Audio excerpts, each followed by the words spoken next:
ఆలోచన బిడ్డలు కూడా ప్రేమపూర్వకంగా మీ హస్తాలకు అప్పగిస్తున్నాం. చక్కటి స్వరాలు, చక్కటి అయా గానము నీ ద్వారా కలగొచ్చేయమని ప్రార్థిస్తూ అయా నీకే వందనాలు చెల్లిస్తూ ఇంకా తండ్రి నీ రేపులో రావాల్సిన వారు అనేకులు ఉంటున్నారు. త్వరగా మీరు నడిపించండి, నీ పరిశుద్ధాత్మతో మీరు నడిపించమని వేడుకుంటూ ప్రభావరితండి ఈ దినము మాతో మా అందరితో నాయన మీరే మాట్లాడమని ప్రార్థిస్తూ దీనుడును బలహీనుడును జ్ఞానహీనుడును తండ్రి అయా మరితండి నీ శక్తితో నీ బలముతో అయా యొక్క నీ మాటలతో నన్ను పరిపూర్ణంగా నన్ను నేను నిలబట్టుకు తగ్గించుకుంటూ నీ నామం ఏం చేస్తూ ముందున్నటువంటి సమయాన్ని మీ హస్తాలు యేసుక్రీస్తు నామమున ప్రార్థిస్తూ వేడుకుంటున్నాను తండ్రి ఆమేన్. యేసుక్రీస్తు నామమున మీ అందరికీ శుభములు వందనాలు తెలియజేస్తూ ఉంటున్నాను. మరి కోయటి వర్ణం కోసం ఒక పాటలు పాడుతూ దేవుని స్తుతిస్తూ కనపరుస్తాను. పాటలు పాడుతూ కొందరు సమయం పోనీయొద్దు, దయచేసి మనం కొద్ది మందిమైనట్టుగా దేవుని స్తుతిస్తూ సమయానికి మనం ముగించుకునే ప్రయత్నం కూడా చేయాలి.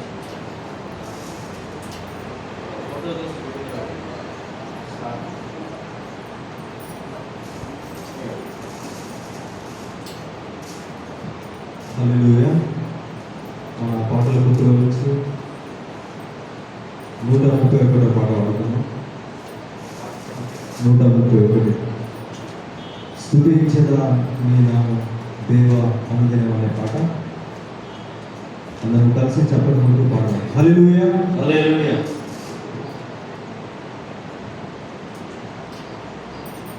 స్తుతించదా నీ నామం దేవా అనుదినం స్తుతించదా నీ నామం దేవా అనుదినం దయతో కాపాడినావు కృపనే చూపించినావు దయతో కాపాడినావు కృపనే చూపించినావు నీవే మరువనేసు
అదేవిధంగా పాటల బుక్లో నుంచి 8వ పాట పాడుతున్నాం. ఆయనే నా సంగీతము బలమైన కోటయు జీవాధిపతి ఆయనే జీవిత కాలం అంతా స్తుతించేదను అనే పాటల పుట్టులోంచి పాట సంఖ్య 8.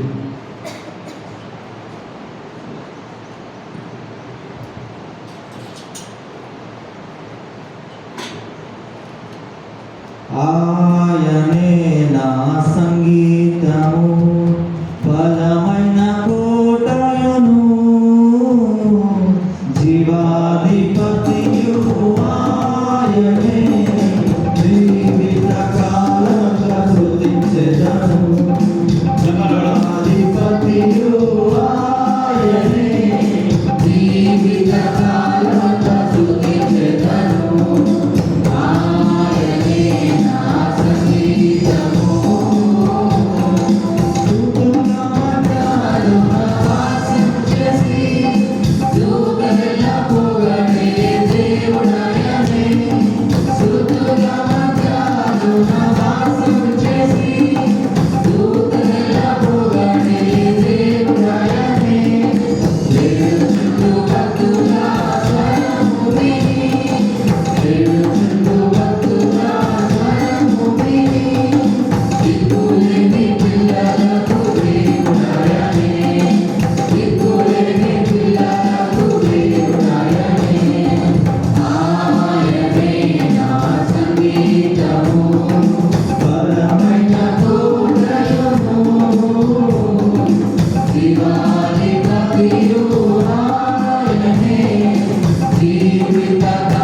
అదే రీతిగా మన పాటల పుట్టులోంచి 143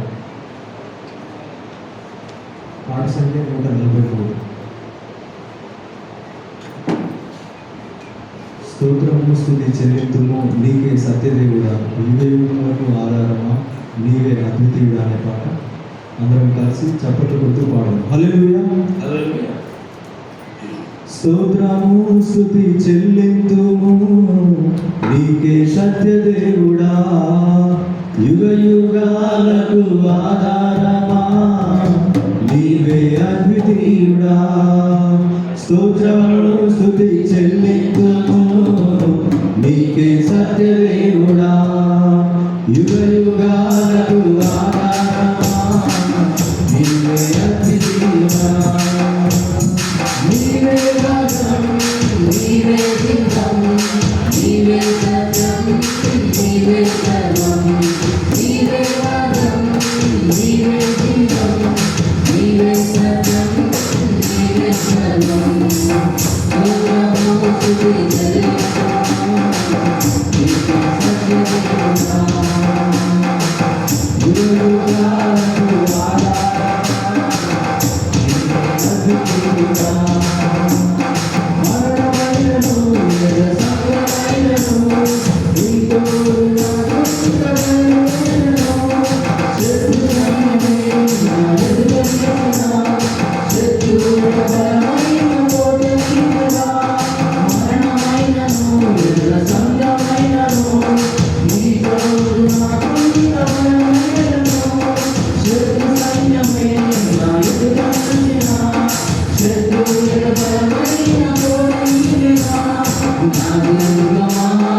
అదేవిధంగా పాటల బుక్కుల నుంచి 21వ పాట. ఎంత కృపామయుడు యేసయ్యా, ప్రేమ చూపి నన్ను బ్రతికించినావయ్యా, నలిగి తిరిగి లేఖానికి నాకే ప్రారంభిస్తే అనే పాట సంఖ్యలో 21.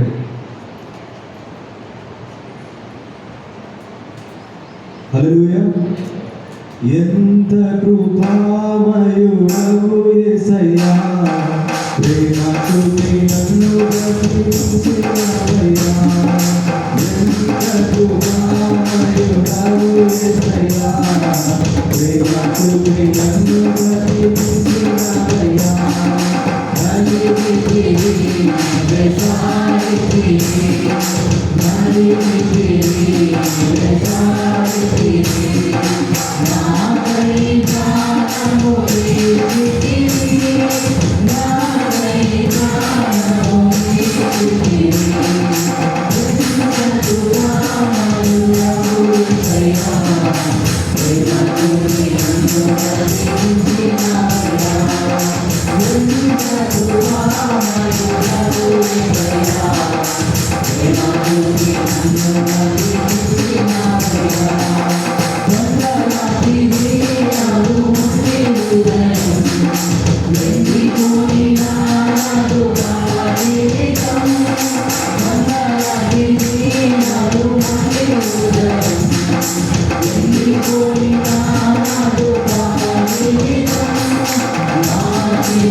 అదేవిధంగా 331 పాట.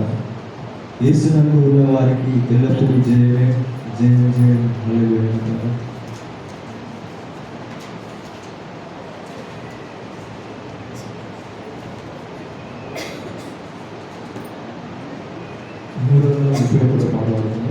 పాటల బుక్లో నుంచి 331.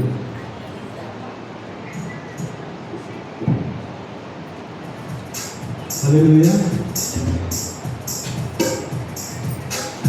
పాట సంఖ్య 331. యేసునందు ఉన్న వారికి ఎల్లప్పుడూ జయమే. యేసునందు ఉన్న వారికి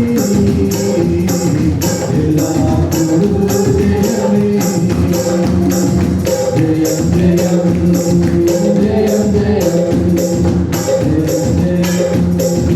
జయం జయం హోసన్నా హల్లెలూయా. జయం జయం జయం జయం హోసన్నా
దయచేసి అందరం లేచి నిలబడదాం. అందరు కష్టపడిన పాట పాడుతున్నాం. 96 పాట అందరం కలిసి చప్పట్లు కొడుతూ పాడదాం. హల్లెలూయా. మరొకసారి అందరం కలిసి బిగ్గరగా హల్లెలూయా. ప్రేమించేదం అధికముగా ఆరాధించుం ఆశక్తితో ప్రేమించేదం అధికముగా ఆరాధించుం ఆశక్తితో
దయచేసి అక్కడ కూర్చున్నాం. మంచిది, అందరూ కూర్చున్నాము.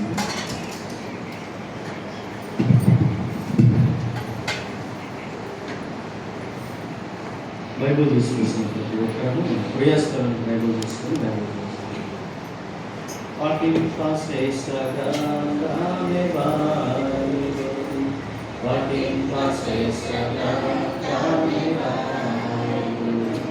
అనుదినము పఠించిన ప్రేమతోడ నడుపును ఓ పఠింప శ్రేష్ఠ గ్రంథమే Bible. The best book to read is the Bible. The best book to read is the Bible. If you read it every day, if you help all the way, oh, the best book to read is the Bible. दुनिया में सबसे प्यारी पुस्तक Bible, दुनिया में सबसे प्यारी पुस्तक बाइबल। पढ़ो जो पुस्तक सामने करता कोई न हो, वो दुनिया में सबसे प्यारी पुस्तक बाइबल। మంచిది. బైబిల్ గ్రంథంలో నుంచి మరొక మాట చదువుకొని మనము ఆరాధన వాక్యంలోనికి మనం వెళ్దామండి. గలతీలకు రాసిన పత్రికలో నుంచి అపోస్తులైన పౌలు మరి గలతీ సంఘాన్ని ఉద్దేశిస్తూ కొన్ని మాటలు మరి క్లుప్తంగా తెలియజేస్తూ ఉంటున్నారు. ప్రేరేపింపబడిన వారు స్త్రీలలో ఉంచారు, పురుషులలో ఉంచారు. గలతీలకు రాసిన పత్రిక మొదటి అధ్యాయం 4వ వచనం. ఎవరైనా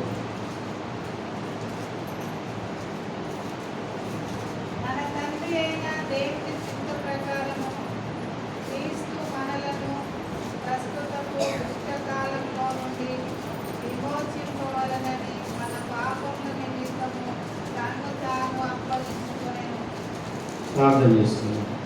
మహోన్నతుడైనటువంటి జీవము గల దేవా, నీకు వందనాలు తండ్రి. నీకు స్తోత్రాలు వందనాలు చెల్లిస్తూ వేడుకుంటూ దేవా, మరి పాడిన పాటలు మీరు మహిమ పొంది మేము ఆనందించి ఉన్నామని విశ్వసిస్తాం. ప్రభా, నీకు స్తోత్రాలు వందనాలు చెల్లిస్తూ ధ్యానించబడిన ప్రభా, మరి తండ్రి కొన్ని మాటలు ప్రభా, మరి ఆరాధన పదములు మీరు చేసిన త్యాగము, మీరు అప్పగించుకున్నటువంటి అయా విధానాన్ని ఈ దినము ప్రభా మేమందరం ఏ రీతిలో కూడి ఉంటాము అయా, మీరు చూపిన ఈ ఉచితమైన కృపను బట్టి ప్రభా మరి కొన్ని మాటలు విభజించాలంటున్నారు. దేవుడను బలహీనుడు తండ్రి, జ్ఞానహీనుడు నన్నును నీ శిల్లో సాటును మరుగుపరచు. నీ విలువైన మాటలతో తండ్రి నాతో మా అందరితో మాట్లాడాలి.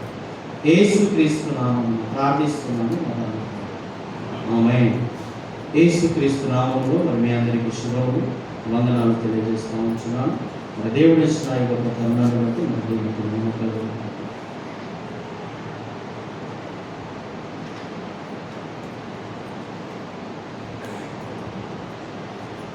అపోస్తలుడైన పౌలు గారు మరి గలతీ సంఘానికి పత్రికను రాస్తూ ఈ మాట తెలియజేస్తున్నట్టు అనుకుంటున్నాను. దేవుడు మనందరి కొరకు ఆయన తనను తానుగా అప్పగించుకున్నాడు. అంటే ప్రియమైన దేవుని పిల్లలు, ఈరోజు మనం ఆలోచించవలసిన అవసరం ఎంతగానో ఉంటుంది. మరి మొదటి అధ్యాయం 4వ వచనం మరొకసారి ధ్యానిస్తూ మరి వెళ్దామండి. మన తండ్రి అయిన దేవుని చిత్త ప్రకారం క్రీస్తు మనలను ప్రస్తుతము దుష్టకాలంలో నుండి విమోచింపవలెనని మన పాపముల నిమిత్తము తనను తాను అప్పగించుకొనెను. ప్రేమైన దేవుని పిల్లలమైన మనము దేవాతి దేవుడు మన గురించి మరి ఎంతగానో మరి ఆలోచన చేసి ఏం చేశాడు ఇక్కడ ఆలోచించండి. ఉన్న పరిస్థితులను బట్టి ప్రస్తుతమైనటువంటి ఆ దుష్ట కాలములలో నుంచి మరి తండ్రి అయిన దేవుని చిత్త ప్రకారముగా దేవాతి దేవుడు మనల్ని విడిపించాలని ఆయన ఏం చేశాడండి? తనను తానుగా అప్పగించుకున్నాడు. అంటే చూడండి, హిందూ ఆచార ప్రకారంగా మనం ఆలోచించసాగితే వర్షాలు పడుతున్నటువంటి సమయంలో ఊళ్ళో ఉన్నటువంటి ఊరవోసముకు గొర్రె పిల్లలను అంటే దాన్ని బలివ్వడం అనేది జరుగుతూ ఉంటుంది కదా. ఎందుకు అంటే ఆ ఊరును కాపాడాలి, ఆ ఊరును సంరక్షించాలి, ఆ ఊరిలో ఉంటున్న ప్రతి ఒక్క కుటుంబాన్ని ఎలాంటి ఆటంకాలు జరగకుండా ఆ యొక్క దేవత కాపాడాలని ఆ యొక్క సమయంలో మరి ఆమెకు ఆ విధమైనటువంటి బలులను అర్పిస్తూ ఉంటారు.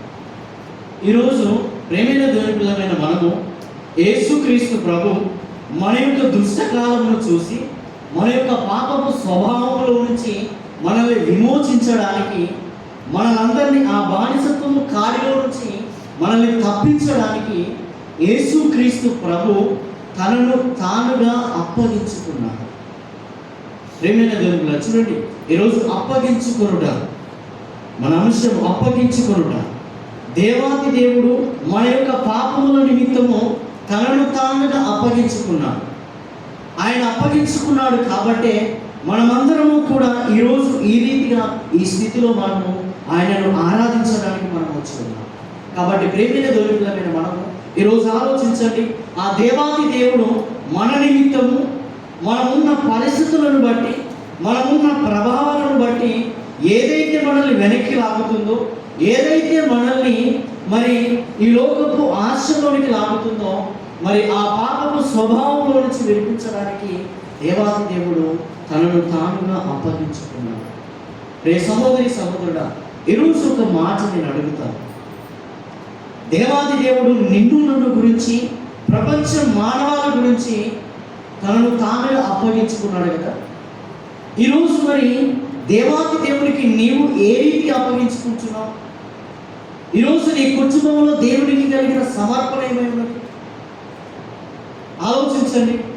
దేవుడు ఆయనతో మనకు ఏ సంబంధము లేనప్పటికీ, ఆయన చేత మనము సృష్టించబడినప్పటికీ, పాపము చేత మనం ఆయన నుంచి దూరం అయినప్పటికీ, ఆయనతో సంబంధాలు తెగిపోయినప్పటికీ, మరలా ఆయన రాజులను, యాజకులను, అనేకులను లేపాడు. కానీ మనిషి మారలేదు. మనిషి యొక్క పాపము నిమిత్తము మరి పాప పరిహారాంత బలిగా దేవాది దేవుడే ఈ లోకానికి వచ్చి ఆయన మనలందరినీ విమోచించి తనను తానుగా అప్పగించుకున్నాడు.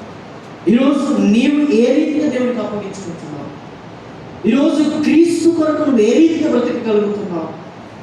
దేవుడు తన ఔన్నత్యాన్ని వదులుకొని ఈ లోకానికి వచ్చాడు. దేవుడు తన యొక్క ఉన్నతమైన స్థితిని వదులుకొని నిన్ను నన్ను విమోచించుట కొరకు ఆయనను తనను తానుగా అప్పగించుకున్నాడు. ప్రియమైన దేవుడులారా, అప్పగించుకున్నటువంటి దేవుడు, ఆ దేవుడి కొరకు మనం ఏ రీతిగా బ్రతకాలి? చూడండి, మరొక మాట చూద్దాం. మత్తయి సువార్త 20వ అధ్యాయంలో ఒక చక్కటి మాట రాయబడుతూ ఉంటుంది. చూడండి, మత్తయి సువార్త 20వ అధ్యాయం